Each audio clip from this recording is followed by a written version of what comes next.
नमस्कार, मैं मोहम्मद आसिफ और आप देख रहे हैं इस पे नई न्यूज़। इस वक्त हमारे साथ अनुजा मौजूद है। अनुजा, आपका बहुत बहुत स्वागत है। और आज हम लोग फिर लखीमपुर खीरी हिंसा मामले पर जिक्र कर रहे हैं कि उसका मामला जैसे ही सुप्रीम कोर्ट में गया, सुनवाई हुई और योगी सरकार को फटकार लगा है, उनसे स्टेटस मांगा गया है, रिपोर्ट मांगा गया है और फिर कल सुनवाई है। तो अनुजा, सबसे पहले ये मामला जिस तरह से डिले किया जा रहा था, लेट होता जा रहा था, क्या यही वजह तो नहीं है कि ये मामला अब सुप्रीम कोर्ट में चला गया, उन्होंने खुद इसका संज्ञान लिया है? और क्या यही वजह है कि योगी सरकार को फटकार लगी या फिर कल से सुनवाई हो गया और उनसे स्टेटस रिपोर्ट मांगा गया? देखिए, ये पहली बार नहीं हुआ है। इससे पहले भी योगी सरकार को सुप्रीम कोर्ट की तरफ से फटकार लग चुकी है और एक बार अब फिर से देखा गया है। बता दें कि लखीमपुर खीरी में जो भी घटनाएं हुई, उसके बाद से लगातार जो है न्यूज़ सामने आ रही थी। लगातार विपक्षी दल के नेता जो हैं वो उस जगह पर जाना चाहते थे, लेकिन उनको रोका जा रहा था। तो कहीं ना कहीं अब जो है वो सुप्रीम कोर्ट तक ये मामला पहुंच चुका है। अब इसमें सुप्रीम कोर्ट का भी इंटरफेयर देखा गया है। बिल्कुल, इसमें कोई शक नहीं अनुजा। लेकिन एक सवाल अनुजा ये है कि जिस तरह से जब लखीमपुर खीरी में जो हिंसा हुई, उसके बाद आपने देखा कि सरकार का जो रुख रहा, जो उनका रवैया रहा, बहुत आक्रामक था। वो उनको लग रहा था कि उनके कोई भी मंत्री नेता वहाँ मौजूद थे ही नहीं। जैसा कि गृह राज्य मंत्री अजय मिश्रा जी, उनके बेटा जी का आशीष मिश्रा जी का जैसा बयान आ रहा था, जिस तेवर में दिख रहे थे। लेकिन जैसे ही विपक्ष के नेताओं का वहाँ जाना शुरू हुआ, मैं उस पर भी सवाल लूँगा आपसे, लेकिन उसके बाद अब योगी सरकार थोड़ी झुकती हुई नज़र आ रही है। तो क्या उनको समझ में आ गया है कि अब जिस तरह से सुप्रीम कोर्ट से डांट पड़ रहे हैं, विपक्ष के नेता वहाँ जा रहे हैं, तो अब धीरे धीरे लोगों को सच्चाई पता चल रही है? क्या यही वजह है कि अब थोड़ा सा उनका रुख जो है, रवैया थोड़ा नरमी दिखने को मिल रहा है? देखिए, इस चीज़ को भी समझना होगा कि कुछ ही समय बाद जो है वो उत्तर प्रदेश में चुनाव भी है। बिल्कुल। और उससे पहले जो है अब योगी सरकार कोई ऐसा फैसला नहीं करेगी जिससे उसका उल्टा प्रभाव पड़े पार्टी पर। इसी वजह से अब जब प्रियंका और राहुल गांधी इतने दिनों से ये मांग कर रहे थे कि वो लखीमपुर जाना चाहते हैं, पीड़ित परिवारों से मिलना चाहते हैं, लेकिन योगी सरकार लगातार जो है वो मना कर रहे थे। लेकिन अब जो है प्रियंका और राहुल को पीड़ित परिवारों से मिलने दिया गया है। तो इसका एक ही रीज़न जहाँ तक है मुझे समझ में आता है, वो है चुनाव। चुनाव से पहले जो है योगी सरकार कोई भी ऐसे कदम नहीं उठाना चाहती है जो उनके अगेंस्ट हो, और ख़ासकर किसानों का मामला, क्योंकि किसानों को जनता का समर्थन प्राप्त है। क्या यही वजह तो नहीं है अनुजा, जैसा आप कह रही हैं कि भारतीय किसान यूनियन के राष्ट्रीय प्रवक्ता राकेश टिकैत ने एक अल्टीमेट जारी किया है, वो भी सिर्फ 8 दिनों का, कि योगी सरकार को जब तक उन्होंने अल्टीमेट दिया है कि 8 दिन में अगर न्याय नहीं मिलता है, इंसाफ नहीं मिलता है, तो वो फिर से एक बार आंदोलन शुरू कर देंगे, फिर से लखीमपुर खीरी में वो जाना शुरू कर देंगे। तो क्या इस अल्टीमेट को किस तरह से देख रही हैं? यही वजह तो नहीं जैसा आप बता रही, जिस वजह से आज किसान गुस्सा दिख रहे हैं? देखिए, अब योगी सरकार को ये चीज़ समझने की ज़रूरत है कि ये मामला काफ़ी ऊपर तक जा चुका है, और इससे पहले योगी सरकार जो है इस मामले को दबाने की कोशिश कर रही थी। लगातार वहाँ पर जो है कई नेता जाना चाहते थे, लेकिन योगी सरकार जाने नहीं देना चाहती थी और कहीं ना कहीं इन्फॉर्मेशन को दबाने की कोशिश करना चाह रही थी, जो कि हो नहीं सका। अब इसको लेकर लगातार जो है और कई मांगे भी आ रही हैं। खुद आप बता रहे हैं राकेश टिकैत का बयान जो आया है सामने, तो कह सकते हैं राकेश टिकैत जो है इससे पहले भी कई बयान दे चुके हैं, और वो जो कहते हैं वो ज़रूर करते हैं। इससे पहले भारत बंद का भी जो है उन्होंने बयान दिया था, भारत बंद भी हुआ, 26 जनवरी का प्रदर्शन भी सामने आया था।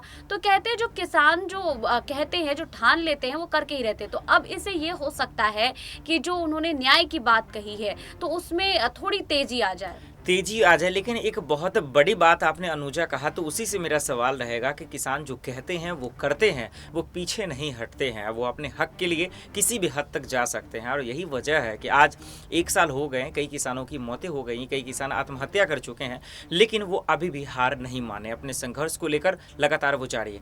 क्या यही वजह तो नहीं है अनुजा कि हरियाणा के करनाल में जो हुआ, आपने देखा बाखूबी कितने किसान जो है खून से लथपथ हो गए, कितने किसानों की मौतें हो गई, लेकिन वो लगातार डटे रहे, मिनी सचिवालय में घेराव किया, जब तक उनकी मांग पूरी नहीं वो हटे नहीं। तो किसानों की इस बहादुरी पे, उनकी मांगों पे आपके क्या राय है? उसके साथ साथ यही बहादुरी, यही जोश और जुनून सरकार को नहीं दिखता इन किसानों का, ऐसा क्यों? देखिए विपक्षी दलों के सामने सरकार झुके या ना झुके, लेकिन जनता के समक्ष झुकना ही पड़ता है और बिल्कुल, यही चीज अब देखने को मिल रहा है। बिल्कुल। किसान लगातार जो हैं वो पिछले कई महीनों से प्रदर्शन कर रहे हैं, लेकिन अब जो लखीमपुर खीरी का मामला आया है वो किसानों को लेकर ही है। लेकिन इससे पहले जब भी कोई उत्तर प्रदेश में मामला आया है तो उसको दबाने की कोशिश की गई, लेकिन ये वाला मामला दबने वाला नहीं है, क्योंकि किसान जो है वो डटे हुए हैं और वो लगातार न्याय की मांग कर रहे हैं। और मुझे ऐसा लगता है कि राकेश टिकैत का जो बयान आया है उसके बाद अब वो पीछे नहीं हटेंगे, नहीं जब तक इस हटेंगे। पर न्याय की बात नहीं होगी वो लगातार जो उनकी मांगे हैं उस पर वो डटे रहेंगे। तो डटे रहेंगे तो किसानों के साथ साथ अनुजा कांग्रेस की महासचिव प्रियंका गांधी का भी यही मांग है और उनका भी यही अल्टीमेट है। उन्होंने भी कहा है कि जब वो लखीमपुर खीरी, राहुल और प्रियंका साथ में गई, पीड़ित परिवारों से मुलाकात की, वहाँ चाय भी पी, उन्होंने ये भी कहा कि हम आपके ही बच्चे हैं। ये एक गांव का जो सोसाइटी होता है उस तरह से उन्होंने जो है बिहेवियर किया, जो लोगों को पसंद भी आ रहा है। आप बाखूबी उन पर आपने अपडेट्स भी किया है। लेकिन सवाल मेरा ये है अनुजा कि किसानों को आप कह रहे हैं कि वो जो मांगते हैं, जो डटे रहते हैं, वो पीछे नहीं हटते। तो प्रियंका भी ने कहा है कि जब तक गृह राज्य मंत्री अजय मिश्रा जी का जब तक इस्तीफा नहीं होता है, वो पद से जब तक हटाएंगे नहीं, वो कोई भी बैकफुट पे नहीं हटेंगे। तो इसको किस तरह से देख रही हैं कि क्या आपको लगता है कि इस्तीफा हो पाएगा, जैसा प्रियंका मांग कर रही है, जैसा किसान मांग कर रहे हैं, क्या लग रहा है कि पूरा हो पाएगा? देखिए योगी सरकार जो है लगातार इस मामले को दबाने की कोशिश की है और इसके अगेंस्ट लगातार प्रियंका जो है अपनी बातों को रखते आई हैं। इससे पहले जब लखीमपुर जाना चाहती थी प्रियंका तो उस वक्त उनको रोका गया, उसके बिल्कुल। बाद से वो 2 बार हिरासत में भी गई, फिर उन्हें जो है हाउस अरेस्ट भी किया बिल्कुल, गया। बिल्कुल। लेकिन इन सब के बीच जो है आशीष मिश्रा, जिन्हें अभी तक दोषी माना जा रहा है, उन पर कोई कार्रवाई नहीं हुई, सिर्फ एफआईआर हुआ है, उन्हें गिरफ्तार भी नहीं किया गया है। बिल्कुल। तो ये कह सकते हैं कि जब प्रियंका सिर्फ मिलने जाना चाहती थी तब उन्हें हिरासत में लिया गया, लेकिन जो शक के घेरे में है, जो दोषी करार दिए जा रहे हैं, ज्यादातर लोग कह रहे हैं कि आशीष मिश्रा जो है बिल्कुल। उन्हीं की वजह से जो है किसानों की मृत्यु हुई है।